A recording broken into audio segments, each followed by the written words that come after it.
Hi everyone. This lecture is going to be about mudras, and mudras are, you can use hand symbols or just the way you move or hold your body. It's a symbol or a gesture, and the mudra, the intention of a mudra is to help to, um, I don't want to know what word I want to use. I'm so tired. I'm so sorry. To influence the energy in your body in some way. So, depending on where you place your hands against your body, you could be drawing aware or drawing energy into that space. You could be trying to manipulate the energy within your body. And each individual mudra, and it has a specific intention and a specific meaning. Um, for the sake of this lecture, we're going to talk about mudras as hand symbols. They have links all the way back to Buddhism, Hinduism, Jainism, and you can even see statues. If you go to history museums or even art museums, you'll see statues that are thousands of years old, especially Buddha statues, but not necessarily just Buddha statues, holding their hands in a specific position. One that is probably very familiar to most people and one that you've probably done before is Anjali Mudra, which is just thumbs, your palms pressed together with thumbs near the center of your chest. You'll often hear people say heart center, which drives me crazy because your heart's not in the center of your chest, it's over here. But I digress. So that is a very, very common mudra, Anjali Mudra, one that we use very frequently. And you're going to hear me say this over and over and over and over again, that this yoga teacher training and any 200-hour yoga teacher training, unless you are honing it in for one specific aspect of a training. So you could do a whole 200-hour probably on mudras. You could do a whole 200-hour. You could do an entire, 4-year, like I said, degree of study on some of these things. So this is just the tip of the iceberg for mudras. So as I start to talk about them, or as I continue on with this little lecture, I am going to give you an assignment at the end, because I think that mudras are fascinating, and the way that we can manipulate or control or direct the energy in us, the energy from the universe, into us in a specific way. Because prana, our life force, and I will talk about prana a lot, and I will talk about it more in depth too when we come to our bandhas and our chakras. But just for this, for the mudras, prana comes from every living thing. It's a vital life force, and it's in everything. It's in the environment, it's in the trees, it's in the air, it's in the people next to you, it's in yourself.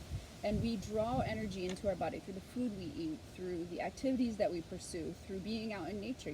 I feel most at peace being amongst the trees. I feel like they give off this wonderful energy and this vibration, and it just it gets into my soul.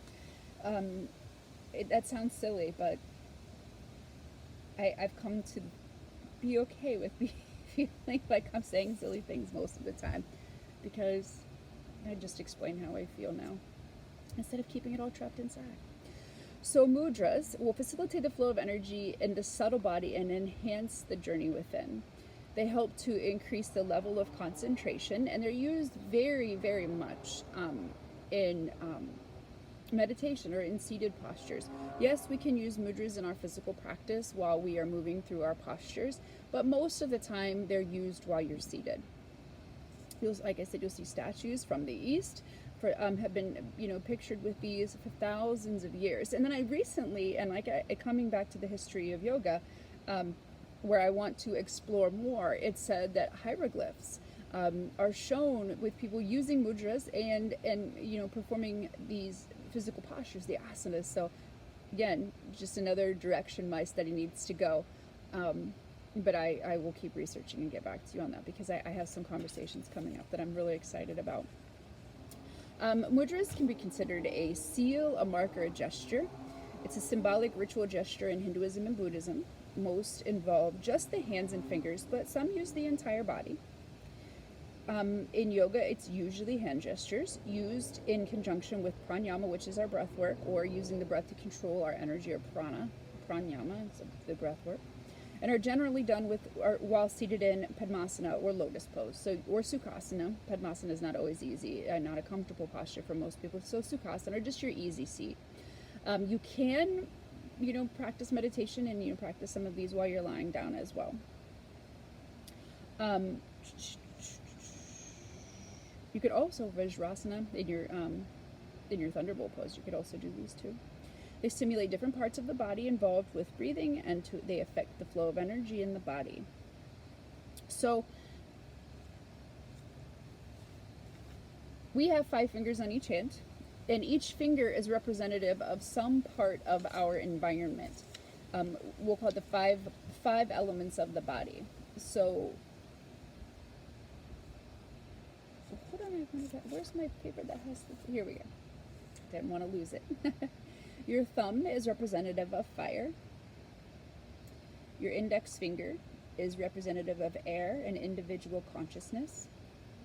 Your middle finger is connection, but it's also connected to, or also referred to as, ether and space. Your ring finger is earth, and your little finger is representative of water.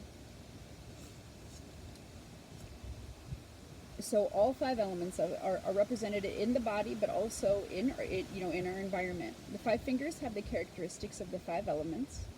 5 serve as a specific purpose and important function. We can use the mudras to adjust the flow of energy, or the effect we'll say that it has in the balance of our fire, water, earth, and it can accommodate healing.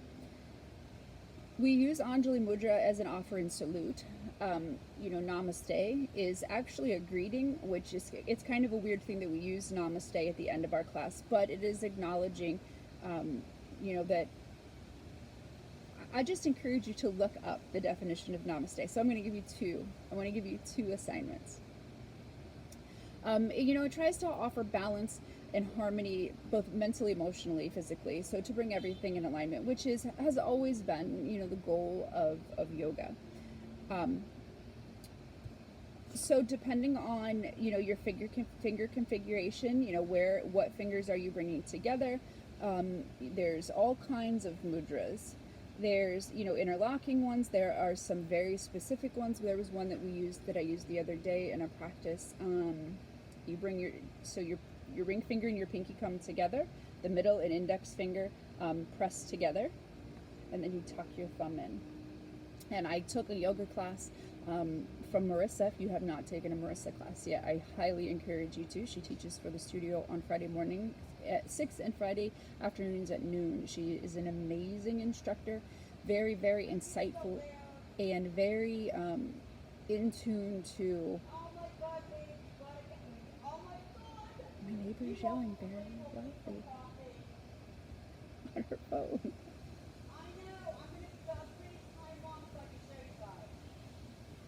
Okay, Marissa is very in tune with her spirituality. She's an Ayurvedic practitioner. She is just an overall very, I don't know how to describe her. She's just an amazing instructor, and it's wonderful to just listen to her.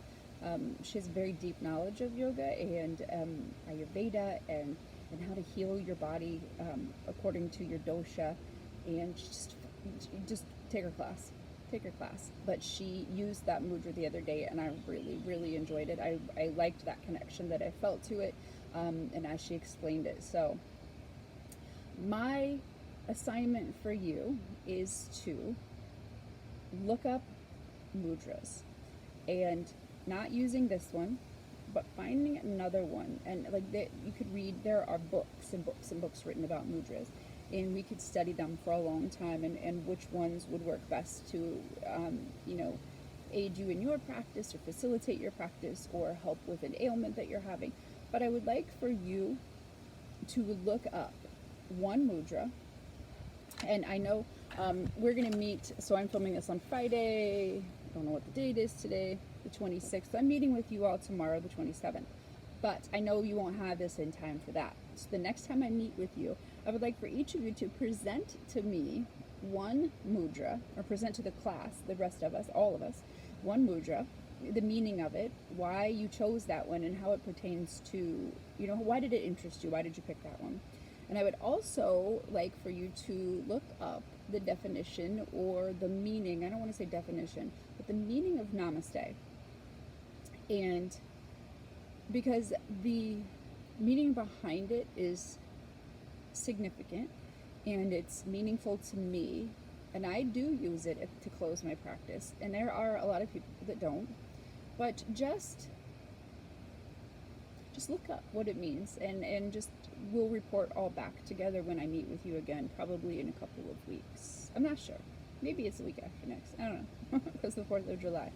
So that is mudras in a nutshell, and I could expand on it more, but there is so much to learn that I just wanted it to be, like I usually just touch on it a little bit with my classes every time I teach YTT. So do a little bit of research. Shouldn't take you very long. I mean, Google is a fascinating thing. Maybe go to the library. Oh, we can't go to the library yet.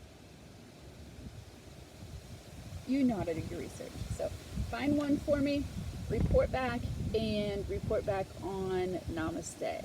And I will see you again very soon.